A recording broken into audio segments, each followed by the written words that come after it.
Okay, today I'm going to be talking about the considerations I might need to take if I'm training population groups with specific problems.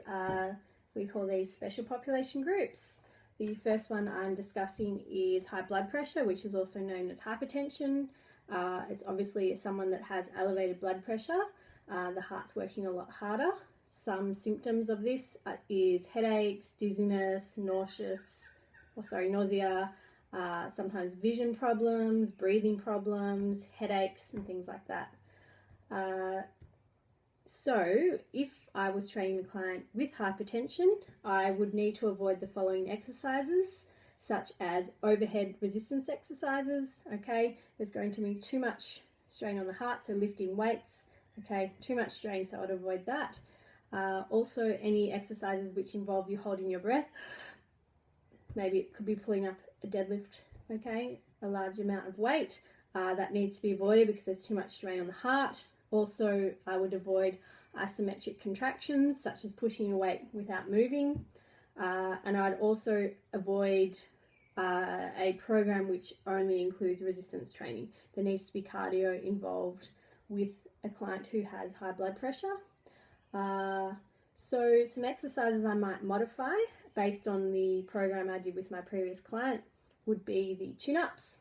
There's too much strain on the heart there, so I would alternate that for dips. It's still a great workout. There'll be a maximum of 2 sets of 10 at a rate of 65%, 1 RM. Also, in regards to the cardio, I would definitely include that in the program. However, I'd keep it light and I would make sure the client wasn't working above a heart rate of 65%. If I was training a client with lower back pain, there would be a few things I need to take into consideration. Obviously, lower back pain can be caused by a number of things. It can affect the bony lumbar spine, the disc between the vertebrae, ligaments around the spine, also the spinal cord and nerves, so we do need to be careful. By doing exercise, it actually reduces lower back pain, so it just needs to be done safely. You need to build up those muscles around the core and lower back to support the lower back and to reduce the chance of injuries. So some exercises I would need to avoid would be toe touches, sit-ups, leg lifts, burpees, plank holds, any deadlifts, because there's just going to be too much strain on that lower back. So in my previous program, I would change full crunches into just partial crunches, so it's just a slight raise of the shoulders, so there's not too much strain in the lower back, with push-ups, which can cause quite a bit of pain, especially if you're off your knees. It puts a lot of pressure on the lower back.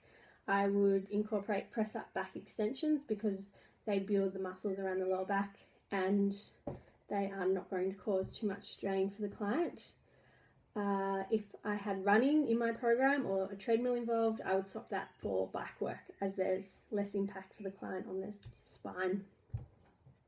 Knee injuries are very common in clients due to the amount of so many ligaments and tendons in that area. So it is quite common to come across clients with knee injuries. Some things you would need to avoid would be lunges, deep squats, hurdle stretches, full arc knee extensions, or anything that's high impact on the knee. So for example, if I had lunges in my workout or squats, I would change that to straight leg raises, hamstring curls, even just heel raises as well. If there was a lot of running in my program, to adjust that for the client, I would incorporate the bike. As mentioned before, there's less impact. You could also incorporate swimming, which is still a great cardio workout. Thank you.